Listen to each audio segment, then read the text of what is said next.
Welcome on in, ladies and gentlemen. Three bold takes yet again. My name is Freddie. I'm joined by Chase and Quinn.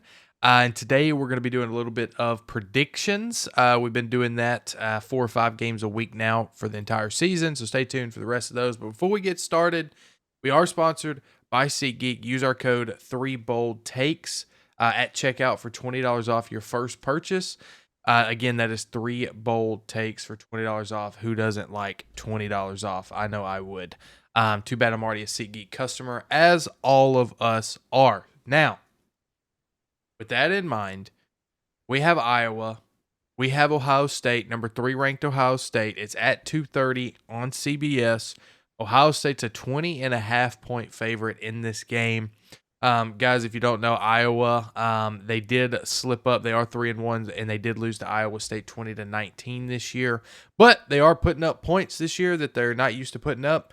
That's at least a bright side. However, if you look at last year, they put up less points, but probably are going to end up with a better record than they will this year. That's besides the point.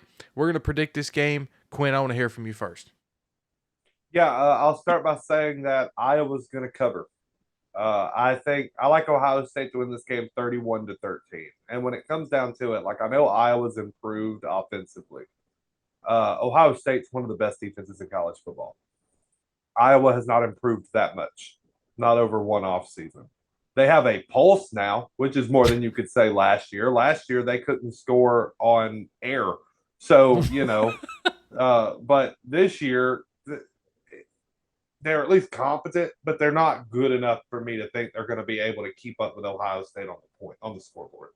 Ohio State is just super good this year. I expect the Buckeyes to make a deep playoff run, more than likely be in the national title game. We'll see who they draw in the playoffs, but look, they're too deep. They're too deep. Their defense is too talented. Iowa's not going to be able to score enough to stay in the game, and Ohio State will pull away late. Again, 31-13 is what I like for the score in this one.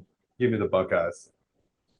Yeah, I don't think Quinn's far off on that prediction right there. The 20.5, I think, is a tad disrespectful, though. That's a little crazy for this game because if you see that line, I'm expecting them to be playing Maryland or Minnesota or somebody. But Iowa, while they're winning games, you got to look at their opponents. Illinois State, who else? Minnesota, I think it was Troy.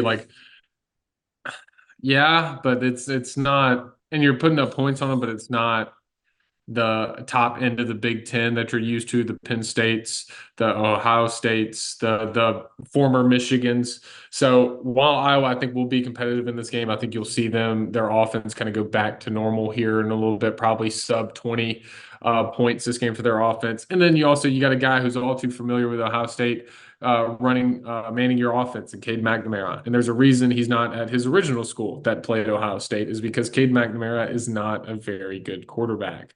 But Ohio State's just fully loaded. Will Howard went out in the last game with an injury, but there's 2 or 3 quarterbacks there that could probably start almost in any other team in the nation. And Julian Sayin, and if you want to count Devin Brown, you can. Quinshon Judkins, the whole nine. Jeremiah Smith is probably on line with Ryan Williams from Alabama as well. This is just all around one of the best teams in college football. There's a reason to it, is because they put their NIL in it. So if Ohio State loses this game,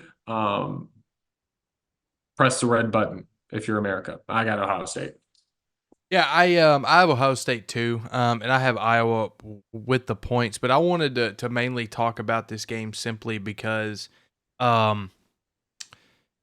Ohio State has not played very good competition, right? Like so far this year, yes, they played Michigan State. That was their first Power 4 opponent so far this year. So I think this is going to be a big test for Ohio State. And how good their offense really is against a legitimate defense in Iowa. I'm not concerned about their defense at all, really. Ohio State's, that is. I'm not concerned about their defense. I think they're going to show up in this game, but I'm more curious to see how this offense and Chip Kelly goes against a team that does have a legitimate defense compared to the rest of college football and the rest of their schedule, because this will be a good bar set for Ohio State, I feel like. I don't think Ohio State's on upset alert or anything like that, although if there was one game, so far this year that could have been an upset, it's probably this one for Ohio State, simply because they're the best team that they've played so far. So I'm just curious to see how Ohio State does against Iowa in a legitimate Power 4 competition moving forward. I think that's going to help a lot of things when it comes to predicting games, when it comes to rankings, when it comes to seeing how legitimate they actually are, because we just haven't seen it yet. So that's the reason why I want to talk about this game and put it on record. But I would hammer the Iowa plus 20.5. Like, that is insanely disrespectful. So yeah, that's the reason why I want to talk about this game. So clean sweep across the board, Ohio State, no surprise there. But guys, use our code 3BoldTakes at checkout at SeatGeek. You get $20 off your first purchase. Again, that's $20. That's in today's economy, that will help tremendously. And some people, especially parking, because that can pretty much pay for a lot of your parking at these concerts. You can get parking for free. So use our code 3BoldTakes. Freddie, Chase, and Quinn, we're out. We've got more predictions on the way, and we'll see you guys in the next one.